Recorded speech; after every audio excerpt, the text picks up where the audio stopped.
Hey guys, I'm Moriarty. This is Unabridged, and let's talk about the books that I read in March.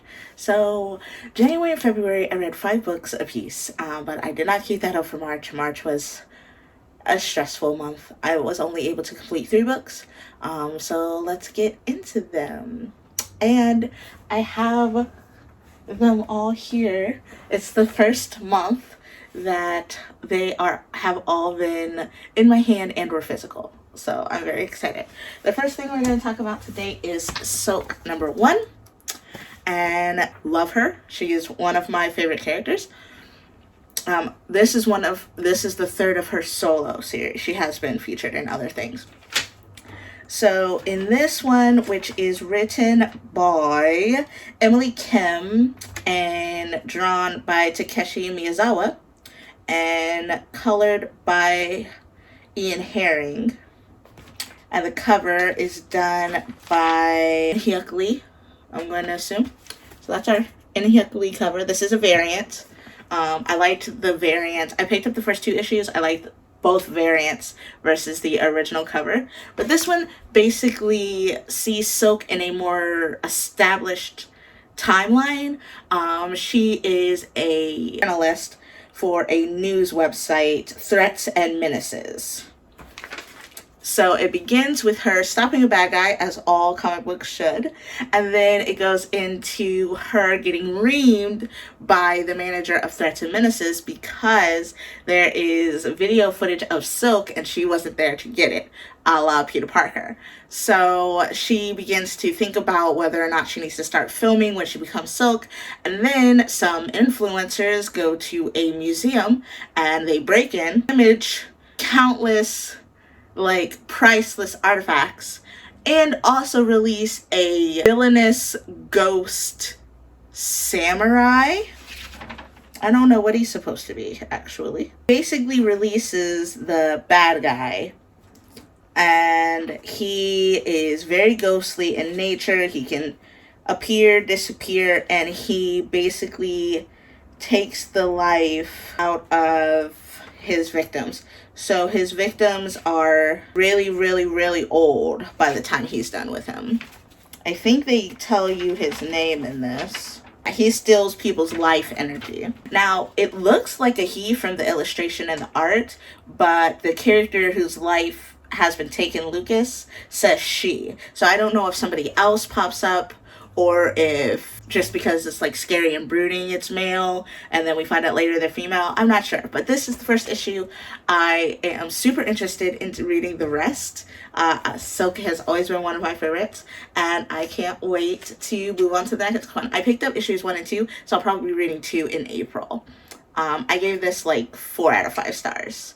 It was interesting to get me back into the story, and I'm interested in following up with the story, so that's always a good thing. The next book I want to talk about is Trick Roller, and this is 7 of Spades 2 by Cordelia Kingsbridge. I have been moving through the series. So in the first one, we meet Dominic and Levi as they are as their lives are intertwined by a serial killer called the 7 of Spades.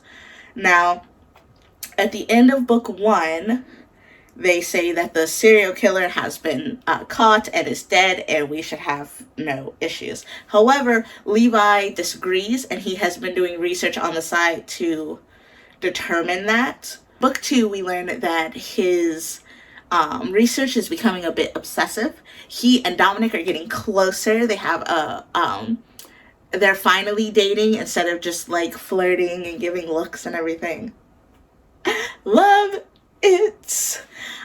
We also meet a woman who is an escort, and she is accused of murder of a doctor. This doctor is a complete asshole, just think House, but worse. And then, so when they're trying to find out who did it or find motives, everybody's got a motive. So they're systematically going through everyone. And then the guy who called in the body ends up dead. And now they've got 2 bodies. They're trying to figure out how they were connected. It was very, very good. I loved it. I didn't like it as much as the first one. It did kind of lag towards the end, but I'm gonna give it 3.5 stars out of 5. But yeah, it lagged a little bit, but it wasn't terrible, and I'm still very much interested in the story. I'm about 20% through book 3, which is Cash Plays, so I'm probably gonna finish that in April. But yeah, it was just it's just a good, fun murder mystery, and I love those, so no complaints. The last book on my list is the one I'm most excited about, and that is The Devil's Music. It's a Montague Twins novel. I wish I had known it had only come out in January. I thought it was older than that. If I knew it was newer than that, I would not have picked it up. One, because I don't have any patience. I ate this, devoured it, and now I have to wait who knows how long for the next one. Who knows? I literally don't know. I literally don't know. Like, it could be tomorrow, it could be next year, it could be the year after next. Like, I must know what happens. So in this one, this is why I need to film right after I read things, because if I try and film later, it's just scattered jumbles. Okay, so the group returns in this one: Alistair, Peter, Rachel, and Charlie. Rachel has now become a part of the gang. The original 3 have decided they're going to have a band called the Bony Fingers, and they play their first show, which has great reviews, and they play some classic Sugar Sugar by the Archies, which is always a fun time. And there is a rock star that flies into town and sees their performance, Gideon Drake. Now, Gideon Drake is the singer of a really big band that Alistair's into, Grey Harbor. However, when he goes solo, some bad rumors tend to follow him, and Gideon has a attraction to Peter, so Alistair is concerned and begins to investigate. Meanwhile, there have been mysterious suicidal deaths within the last couple of days. A boy in another town and a girl in this town. Now, she's about to jump off, but Alistair and Pete save her, and she feels weird right after. But it turns out that both victims had listened to Gideon's solo album. So now Alistair is like, did he do this on purpose? Is he trying to stop it? Is he trying to take more victims with him? He's worried about his brother.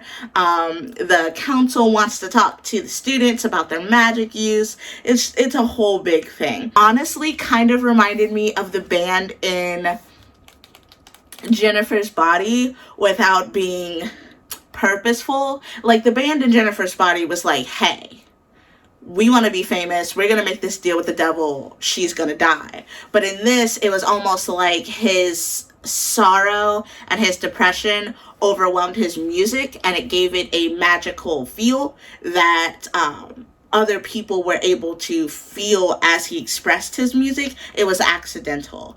I thought the uniqueness of the magic that was used in this is wild. Like, it's one thing to make people feel emotion, but it's a whole nother thing to create music that makes people feel how you feel. Not necessarily to have emotional reactions to your music, but to make them feel the way you felt when you recorded it. I thought that was a super unique type of magic that they put in this. The art is still beautiful, like fucking beautiful. It's dark and it's brooding, and I give it 5 out of 5 stars. I loved it. I can't wait for the next one. I am about to hit them up on Twitter like, hey, when is the next one? But yeah, 5 out of 5 stars. Super great. A little melancholy. So trigger warnings, suicide in this. I think those are the only trigger warnings, but I would look up content warnings because, you know, that's different for every person. But I loved it. It was moody, irreverent. It was at atmospheric. It made me feel things. I love Alistair even more than I did from the first one. Dare I say, this one is better than the first one? This one is better than the first one, and I can't wait to see what they do with book 3. So those are the books that I read in March. March was a little bit less than the last couple of months, but I'm back into it. Okay, and I am 30% through The Night Shift by Alex Fenley. I am loving it so far. It is about a serial killer who kills teenage victims that work at places that are open late, like Blockbuster, the ice creamery, but he always leaves a victim alive.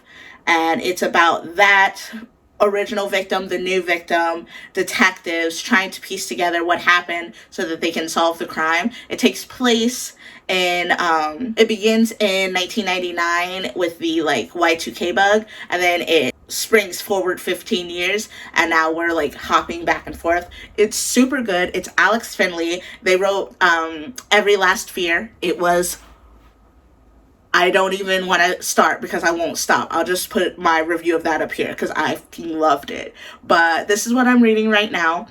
And I am also working on Ponyville Mysteries. I picked that up from a comic book shop not too long ago, and I'm about halfway through that. So hopefully April will be a much better read month, and I am looking forward to seeing what I can get my hands on. What did you guys read in the month of March, and what are you guys reading now in the month of April? I'm Moriarty. This is Unabridged, and I'll see you next time. Peace out.